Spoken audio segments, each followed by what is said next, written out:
Marango ya dhambi. Marango ya dhambi. Tunapozungumzia marango, unafahamu ya kwamba marango ni nini, lakini kuna marango ya namna nyingi. Na marango tunafahamu sehemu ya marango ndipo chanzo cha kitu chochote kuanza, ndipo chanzo cha kitu chochote kuingia. Kwa hiyo malango ya dhambi tunazungumzia sehemu ambayo dhambi inaweza ikapata mpenyo wa kuingia kwenye maisha yako. Kwa hiyo marango ya dhambi ni sehemu au mpenyo au wazi ambao wewe umeufanya katikati ya maisha yako, katikati ya maisha unayoyaishi, ambayo yamepelekea kuwe na mpenyo wa dhambi kuingia katika maisha yako. Kwa hiyo nimesema marango ya dhambi ni nini? Marango ya dhambi ni mahali ambapo huwa ni mwanzo au mpenyo wa kitu kuanza kazi au kuingia. Kwa hiyo ni sehemu ambayo kitu kinaweza kikaanzia kufanya kazi juu ya maisha yako. Kuna mambo mengi ambayo yamefanyika kuwa marango ya dhambi. Kwa hiyo tutaenda kuangalia mambo hayo na baadhi ya vifungu vinavyozungumzia mambo hayo kuwa ni marango au ni aina ya marango ya dhambi kuingia juu ya mtu. Jambo mojawapo ambalo ni baadhi ya marango ya dhambi utasema au tunasema ya kwamba ni udhaifu wa imani. Udhaifu wa imani. Udhaifu wa imani umepelekea wanadamu wengi wapate kutengeneza mlango au mpenyo wa dhambi.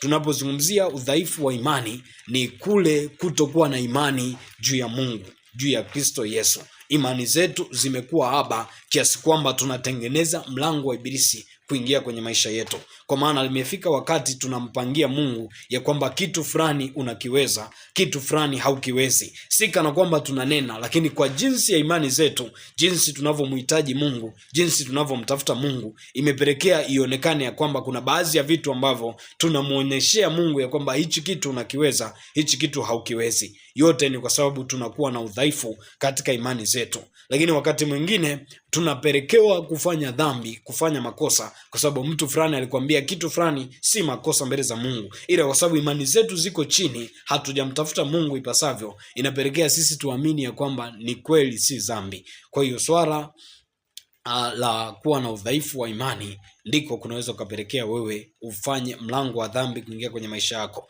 Na dhambi kisha kuingia kwenye maisha yako, lengo lake au zumuni lake ni kukutafuna na kukuzoofisha kabisa kiroho, na inafikia wakati unaacha kumtumikia Mungu katika roho na kweli. Lakini jambo lingine au vifungu ambavyo utavipitia vinavyozungumzia udhaifu wa imani, kuna Waibrania 11 mstari wa 1.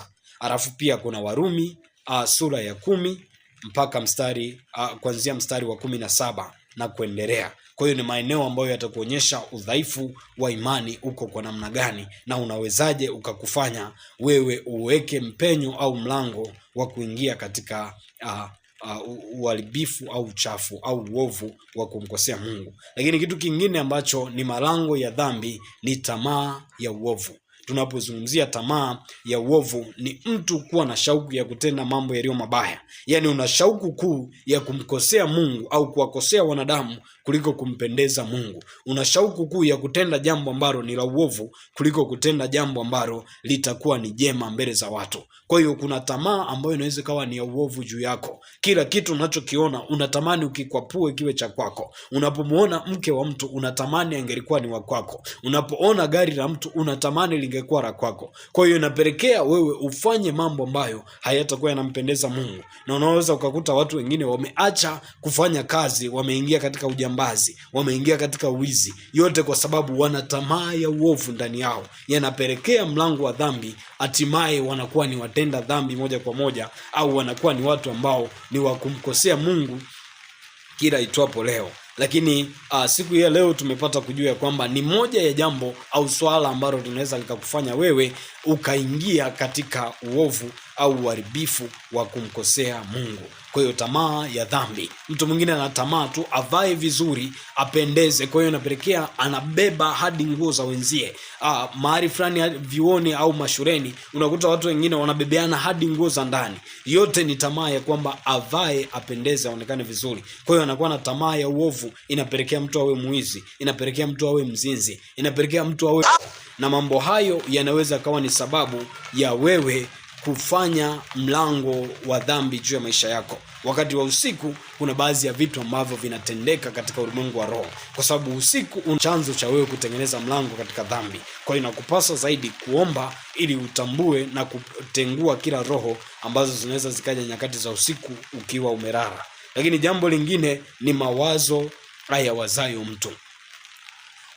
Uovu pia unaweza kaingia juu ya mtu, au dhambi inaweza kaingia juu ya mtu kupitia mawazo yake. Kuna watu wanakuwa na mawazo mabaya, mawazo machafu. Kila anachokiwaza kwake ni kibaya. Yaani kila kitu ambacho anakiwaza kinakuwa kimpendezi Mungu. Mahali fulani Biblia inasema nayajua mawazo yenu ya kuwa ni machafu, au ninayajua mawazo yenu ya kuwa ni mabaya. Kwa hiyo mawazo yetu au mawazo ya wanadamu wengi yamekuwa mabaya kiasi kwamba wametengeneza mpenyo wa dhambi juu ya maisha yao. Kwa hiyo hivyo ni vitu baadhi ambavyo vinaweza vikapelekea mtu pango ya dhambi. Mungu akuwezeshe mno uepukane na njia za ibilisi zitakazo kufanya uingie katika uharibifu na uovu ukamkosa Mungu.